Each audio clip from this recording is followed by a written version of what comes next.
조금 감정이 격해지셨는지 모르겠지만 이 나라를 바로잡기 위해서는 헌법이 대통령한테 보장한 긴급 명령권, 재정 명령권 이런 것들이 뭔지를 이렇게 쭉 설명을 하셨고 그 와중에 그 계엄 이 얘기도 나왔습니다. 그래서 제가 속으로 무슨 생각을 했냐면 국군 통수권자이신데 지금 군이 계엄에 대해서 어떤 상황에 있고 어떤 인식을 갖고 있고 어떤 훈련이 준비가 돼 있고 하는 거를 전혀 좀 모르시는 것 같다는 생각이 들었습니다. 일개 사령관밖에 안 되지만 좀 이제 정확히 말씀드려야 되겠다라는 생각이 그 자리에서 들었습니다.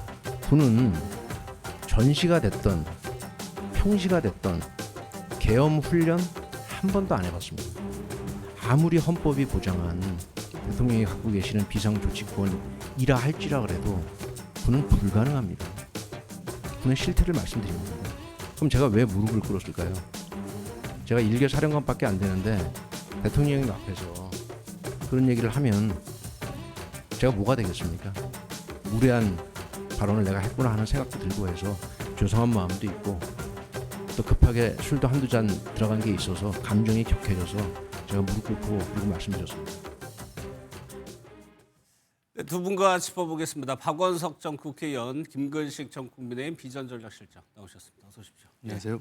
어제 보여드린 영상 어제 저희가 대략적으로 소개를 해드린 내용 중 추가적인 내용들이 있는데 부하들을 상당히 걱정을 하는 내용과 함께요.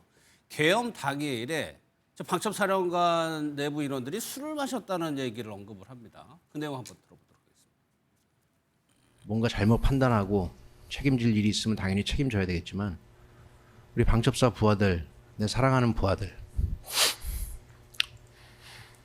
억울한 사람 많습니다. 12월 3일 날 판사님 방첩사 직원들 좀 과장해서 말씀드리면 사령관 저 빼고 다 술 먹었더라고요. 왜? 정기 인사 시즌이거든요. 그 전주에 중령들 다 바뀌었고 그 당일날 대령 실장들 보직 교대됐기 때문에 화요일 날 군인들 술 많이 먹습니다. 왜? 화요일이 소주 한잔하기 딱 좋거든요. 그게 그날 방첩사 내가 정말로 미안하게 생각하는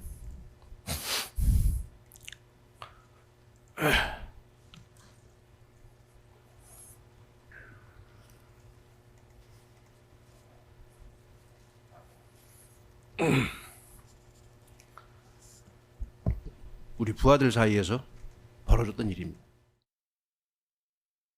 계엄 당일에 특히 부하들 얘기를 하면서 눈물을 훔치는 장면까지 보셨는데 저 눈물의 의미가 뭐라고 보세요? 교수는? 글쎄요. 저게 무슨 의미를 부여하는 게 의미가 있을까 싶은데요. 부하들 중에 굉장히 억울한 사람 많다. 이런 얘기도 여인영 사령관이 했는데 예. 그 억울한 일을 본인 때문에 사실은 부하들이 당하게 된 거 아니겠습니까? 그렇죠. 예. 부하들에게 뭐 선관위 출동부터 시작해서 어쨌든 계엄 임무를 하더라고 그렇게 출동하도록 지시를 한 거잖아요. 예. 근데 이제 와가지고 이제 부하들 걱정을 하고 부하들 중에 억울한 사람이 많다라고 얘기하는 게 저게 앞뒤가 맞는 얘기인지 모르겠어요. 그리고 당일날 술을 마셨고 안 마셨고가 글쎄 의미 있는 무슨 진술은 아닌 것 같아요. 예. 술을 마셨기 때문에 우발적으로 일어난 일이라고 얘기할 수도 없는 거고 어쨌든 또 본인은 안 마셨다고 얘기를 하지 않습니까? 근데 결국 이제 본인의 그런 지시에 의해서 부하들마저도 이 내란 그 임무를 행사한 것에 연루가 돼 있어서 그 중에 일부는 또 처벌을 받을 거고 예. 일부는 처벌받지 않는다 하더라도 군 내에서 상당한 불이익을 입게 된 거 아니겠습니까? 후회하는 걸지는 모르겠는데 저런 말을 할 자격이 있나 싶은 생각이 드네요. 예. 계엄 당일에 대해서 술을 마셨다는 거를 또 언급을 하고 또 하나 무슨 얘기를 했냐면 굉장히 황당하고 당황스러웠다. 그리고 정군 지휘관 회의를 하는데 무슨 그거 관련한 기술 관련한 사람이 없어서 자기는 참여도 못했다는 얘기를 합니다. 이게 이어서 생각해 보면 뭐라고 그럴까요? 적극적으로 난 하지 않았다? 이런 얘기를 하고 싶었던 걸까요? 그렇죠. 그러니까 어제 이제 뉴스에 많이 나왔던 무릎 꿇고 대통령한테 반대했었다 이야기도 본인의 책임이 이렇게 많지 않다. 그리고 오히려 대통령의 그런 비상대권 이야기를 일찍부터 나는 반대했었다라는 뉘앙스로 좀 자기 책임을 좀 빼려는 그런 의도로 좀 읽혔는데 네. 거기에 이어서 또 술을 부하들이 먹었고 그다음에 방첩사령관으로서 전군 주요 지휘관 회의에 참석을 하는데 그 실무적으로 인력이 없어가지고 굉장히 우리 참석도 못했다. 예. 그 정도로 이제 사실은 방첩사가 허술했다라는 거거든요. 그러니까 실제로 계엄이 실행됐을 때 계엄에 적극적으로 참여해서 주도적인 역할을 할 만한 인프라 자체가 없었다. 뭐 이런 걸 강조하기 위한 까지겠어요. 예. 이제 그런 걸 보면 전반적인 지금 저는 이제 죄수의 딜레마 국면에 들어간 거라고 봐요. 이 계엄이라고 하는 이 큰 사건에 대해서 다 연루된 사람들 아닙니까? 대통령은 대통령대로, 김용현 장관은 김용현 장관대로, 한덕수 총리는 한덕수 총리대로, 또 여인영 사령관도 여인영 사령관대로 자기가 그 사건이 다 연루된 사람들인데 이제는 곧 결심이 되고 구형이 되고 판결이 내리는 국면에서는 임박했죠. 예. 그러면 이제 수인의 딜레마라는 거 아시지 않습니까? 어떻게든 자신의 죄와 형량을 줄이려는 게 가장 합리적인 피고인의 생각일 겁니다. 예. 그런 맥락에서 적극적으로 가담하지 않았고 만류를 했었고 준비가 전혀 돼 있지 않았고 우리 부하들이 불쌍하다는 건 사실은 부하들이 불쌍하다고 눈물을 훔치는 것은 부하들의 입장을 빌려서 자신의 억울함도 사실은 이야기하는 거예요. 저는 그렇게 읽힙니다. 이제 그런 것들을 전반적으로 지금 수인의 딜레마라고 하는 국면 속에서 본인의 어떤 그 억울함 또는 본인의 어떤 그 좀 양형을 좀 줄이려고 하는 그런 저는 계산에서 의도된 게 아닌가라고 저는 굳이 예. 의도를 따져보면 그렇게 저는 해석을 합니다. 12월 3일이 화요일이었죠. 그런데 그런 얘기 들어보셨어요? 저도 국방부를 취재해봤지만 화요일에 군인들이 술을 많이 먹는다? 글쎄요, 그것도 저도 이해가 안 되는데 예. 굳이 해석을 해보자면 월요일은 되게 모든 조직이 바쁜 때잖아요. 예. 월요일 날은 회의도 많고 일도 뭐 이제 일주간의 계획을 짜야 되고 또 지시가 하달되고 그러기 때문에 화요일은 이제 월요일에 부산함이 지났으니까 화요일부터 술을 마시는지 모르겠습니다만 예. 화요일에 술 마시기 딱 좋은 말이다라는 것은 좀 이해가 힘들고요. 저 술 이야기는 제 생각에 이 관련돼서 특검 수사나 검찰 수사 단계에서 방첩사 부대원들이 술에 취해서 출동했다는 기사가 많이 나왔었어요. 그 부분에 대한 설명을 하면서 이미 이제 술에 취해서 수사조가 수사단장 지하에서 체포조가 갔다는 게 보도가 많이 나왔기 때문에 그 부분을 설명하는 과정에서 저렇게 한 것 같습니다. 예. 다음 진술은 더 이상합니다. 의문점도 많고요. 그러니까 그 김어준 씨 체포 명단에 김어준 씨 방송에 김어준 씨가 있었죠. 방첩사에서는 가수 김어준 씨 줄 알았다는 얘기를 했습니다. 직접 한번 들어보겠습니다. 특검이 주장하는 뭐 소위 체포 대상자라고 하는 명단의 사람들에 대해 실제로 주소 등을 확인한 적이 있습니까? 거기 보면 김어준 씨 있지 않습니까? 그 김어준 씨를 12월 4일 오후까지도 우리 방첩사 직원들은 방첩사 요원들은 김호중이라고 알고 있었더라고요. 명단을 쭉 얘기하니까 일단 이 사람이 누구냐 그래서 그 자리에서 인터넷을 열심히 찾아봤답니다. 왜 누군지 모르니까요. 그러니까 그 뭐 명단 자꾸 얘기하시는데 그 명단도 사실은 그 정도로 엉성하게 돌아다니는 얘기입니다. 저 명단 메모 부분에 대해서는 굉장히 예민하고 적극적으로 설명을 하다가 김어준 씨를 트로트 가수 김호중 씨라고 알고 있었다는 얘기입니다. 근데 김호중 씨는 계엄이 있기 전에 이미 구치소로 가 있었고 그 당시에 음주운전 때문에 사회적으로 논란이 굉장히 크게 됐던 인물이에요. 아니 그렇죠. 그 김호중 씨일 리가 없잖아요. 예. 그 김호중 씨가 체포 명단에 들어갈 이유도 전혀 없고 예. 이치에 맞지 않는 얘기고요. 지금 계엄 다음 날까지 방첩사 요원들은 김호중 씨로 알고 있었다라고 얘기를 하는데 정작 계엄 그 당일날 밤에 여론조사 끝에 방첩사 대원들이 출동을 계엄군 했었어요. 갔죠. 예. 그런 걸로 봤을 때 제가 보기에는 뭐 뒤늦게 마치 저 일이 그냥 매우 허술했던 그냥 해프닝인 것처럼 지금 이제 법정에서 보이도록 하기 위해서 일부 방첩사 요원 중에 그렇게 알았을 수는 있겠죠. 예. 그런 얘기를 들고 나와가지고 마치 저게 사전에 계획됐거나 준비됐거나 의도됐거나 이런 게 아니라는 식의 진술을 하고 있는데 김호중이 됐든 김어준이 됐든 누군가에게 본인은 명단을 들어서 그 체포 대상 명단을 홍장원 국정원 차장에게까지 통화를 하면서 불러줬던 사람 아니겠습니까? 예. 본인 메모에도 예, 그 예, 체포 예. 대상 명단이 적혀 있고 때문에 이제 와서 저렇게 진술을 한다 그래서 본인의 혐의가 저는 가벼워질 리가 없다고 보고요. 지금 뭐 여인영 그 사령관 같은 경우에 대부분의 진술에 대해서 진술 거부를 행사하면서 이제 본인에게 좀 유리할 수 있을 법한 그런 질문에 대해서는 선택적으로 답변을 하는 이제 그런 대응의 모습을 어제 보였는데 예. 글쎄요, 저는 뭐 대통령 앞에서 무릎을 꿇었다는 얘기도 그렇고 지금 저 얘기도 그렇고 본인이 계엄 임무를 적극적으로 수행하지 않았다면 모르되 주요 임무 종사를 한 혐의로 실제로 그 계엄 임무를 적극적으로 수행을 했고 그리고 누구보다 뭐 본인은 준비돼 있다 이런 식의 메모도 한 개 확인이 됐고 여러 차례 윤 전 대통령 그 충안고 동문이었던 김영현 장관하고 만나서 그 관련된 모의를 했기 때문에 이제 와서 저런 진술들이 본인의 행위를 가볍게 보이지 않는다, 가볍게 보이도록 만들지 않는다라고 생각합니다. 그러니까 계엄의 핵심적인 인물이었기 때문에 본인의 관여도를 최소화하려고 무언가를 얘기하려고 하는 것 같아요. 그러니까 하고 싶은 얘기는 뒷부분에 있는 거예요. 그 명단 예. 되게 엉성했다. 이 얘기를 하고 싶어가지고 이 핑계를 대는 것 같기도 하고. 그렇죠. 그러니까 아까 제가 말씀드린 수인의 딜레마라는 게 각자 관련자들이 진술을 할 때 진술의 가장 중요한 기준, 합리적 기준은 나는 가능하면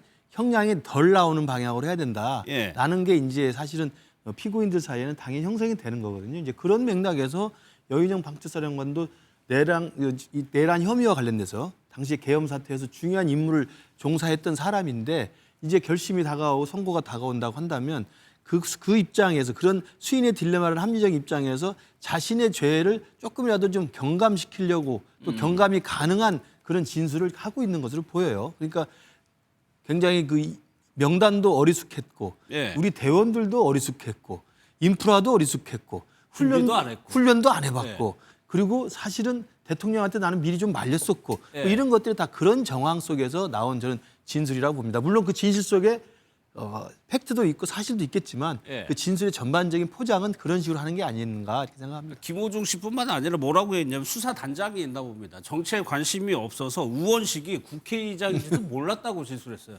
그건 뭐 그럴 수 있죠. 근데, 아니, 근데 그런 왜- 식으로까지 이야기할 필요가 있는지 모르겠습니다. 정말.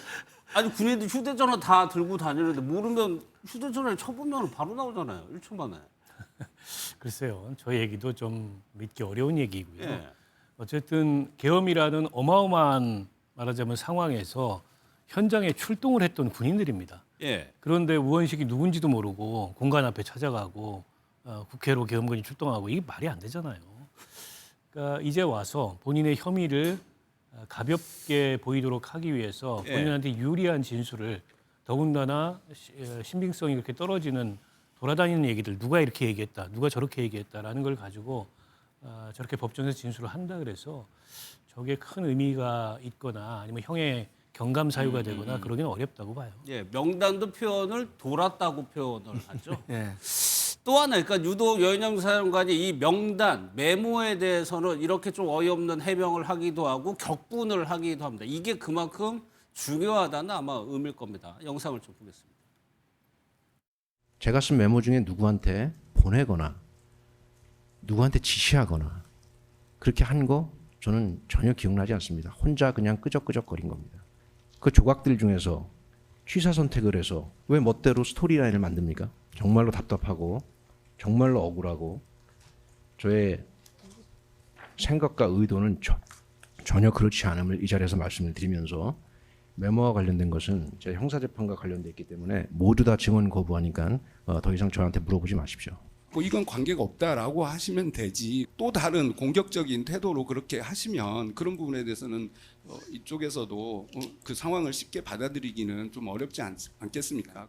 네, 저 특검보 말씀하신 게 좀 맞기 때문에 제가 사과드리겠습니다. 제가 좀 감정이 좀 격해졌고 억울한 마음에 좀 그런 말씀을 드렸습니다. 왜 저 대목에서 여인영 전 사령관은 감정이 격해졌을까요? 지기현 판사가 오히려 만류를 할 정도였답니다. 이 명단입니다. 이재명 당시 대표, 한동훈 대표, 이 14명 이거를 그냥 본인이 끄적거렸다는 거예요. 주장은. 예. 그 방첩사령관이면 이제 방첩 업무를 수행하는 군 조직이고 대공 업무를 수행하고 간첩들을 잡는 조직 그렇죠. 아니겠어요? 예. 그런데 이 여인영 방첩사령관은 지금 확인된 바로는 홍장훈 국정원 차장하고 통화를 해서 이른바 홍장훈 메모라고 하는 그 명단을 불러준 사람이잖아요. 그리고 실제로 여인영 방첩사령관을 통해서 조지호 당시 경찰청장한테 체포를 위해서 위치 추적을 부탁을 합니다. 예. 이제 그것까지는 확인이 돼 있기 때문에 명단은 상당히 중요한 명단이라는 건 지금 확인이 돼 있는 거죠. 그걸 부정할 수는 없죠. 그렇죠. 그러니까 체포를 해야 된다는 중요한 명단에 대해서 자기가 적극적으로 행동한 것이 다른 사람의 진술에 의해서 확인이 돼 있기 때문에 예. 홍장원 차장 진술, 조지호 경찰청장과의 관계에서 진술이 확인돼 있기 때문에 자기가 한 건 맞는데 이 명단 자체가 허술한 명단이었던 걸 이제 다시 이야기를 하는 거죠. 그러니까 이제 할 수 있는 논리적 근거를 이 그거밖에 명단에 없- 예, 신빙성 예, 떨어뜨리는 예. 거죠. 내가 한 행동은 맞는데 이 명단 자체가 좀 돌아다니는 거였고 내가 끄적끄적한 건데 이걸 굉장히 큰 중요한 걸로 이렇게 스토리를 잡으면 어떡하느냐라고 지금 항의를 하지 않습니까? 이것도 뭐 일관되게 지금 모든 각자의 피고인들이 형량을 줄일 수밖에 없다고 하는 줄이려고 하는 수인의 딜레마에 처해 있는 것 같고요.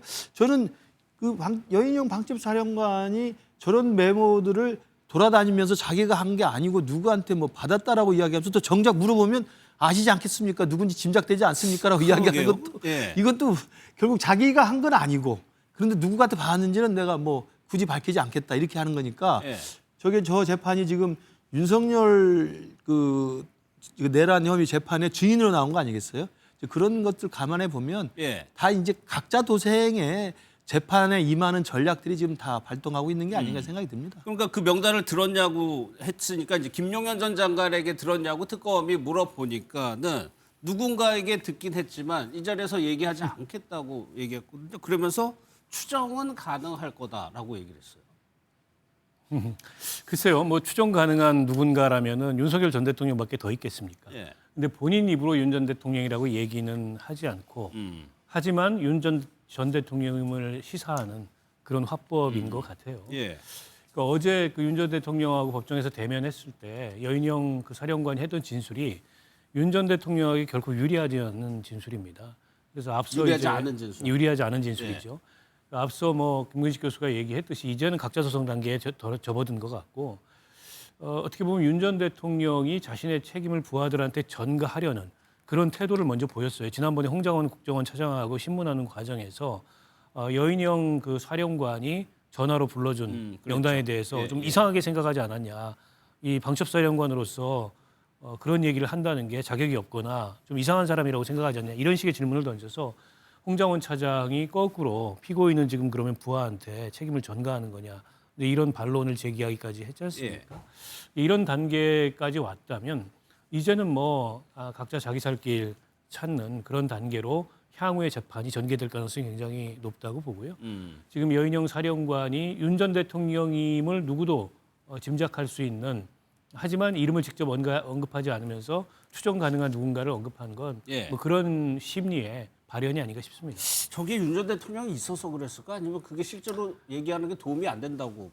뭐 윤 전 대통령이 있어서 그렇기도 할 거고 저렇게 얘기해도 모든 사람들이 누군가를 짐작 가능하기 때문에 그런 식의 화법을 구사한 게 아닌가 싶습니다. 그러니까 어제 재판 보면 유독 그 명단 윤 전 대통령 측에서도 홍장원 전 차장에 대해서 그 명단 이름 굉장히 예민하게 이게 재판에서 가장 중요한 쟁점으로 여전히 보고 있는 것 같아요. 그러니까 계엄 사태에 대해서 지금 특검 측에서 하는 건 내란 혐의로 기소를 다 한 거잖아요. 근데 내란 혐의가 구성되기 위해서는 제일 중요한 게 국회라고 하는 국가기관에 대한 봉쇄와 침탈이잖아요. 또 하나가 주요 정치인에 대한 체포입니다. 이게 이 두 개가 제일 중요한 기둥이죠. 이게 사실은 이제 계엄이 보통 계엄은 아니다. 물론 실행에 옮겨지지는 않았지만 그거기 때문에 가장 중요한 그 기둥 중에 하나인 정치인 체포와 관련돼서는 여인영 방첩사령이 중요한 키맨으로 지금 작용을 하고 있는 거죠. 그렇기 때문에 윤석열 전 대통령은 윤석열 대통령대로 이 명단에 대해서는 별거 아닌 것처럼 그리고 여인영 방첩사령관에게 책임이나 아니면 그 무책임을 좀 질타하는 것처럼 지난번 홍장원 차장 왔을 때 서로 입씨름하는 과정에서는 여인영 방첩사령관을 굉장히 무시하는 발언을 하잖아요. 수사의 시옷도 모르는 녀석이라고 어떻게 그런 식의 그걸 하면서도 당신은 국정원 차장으로서 그게 이상하다고 생각 안 했느냐 이렇게 지금 떠밀리는 거거든요. 여인영 사령관은 여인영 사령관대로 누구한테 들었을지는 대충 알지 않느냐라고 이야기하고 나는 그냥 끄적거리는 것에 불과하다라는 것이고 다 이런 식이기 때문에 저는 이 내란 혐의에 대한 기소된 이 재판에서 중요한 한 축을 이루고 있는 이 정치인 체포라고 하는 것들이 누가 지시했고 어떻게 실행에 옮겨졌고 어떻게 이게 작동이 됐는가에 대한 것들을 서로 놓고 지금 이제 각자 도생을 위해서 형량을 줄이기 위한 그런 전략을 쓰는 거라고 생각이 듭니다.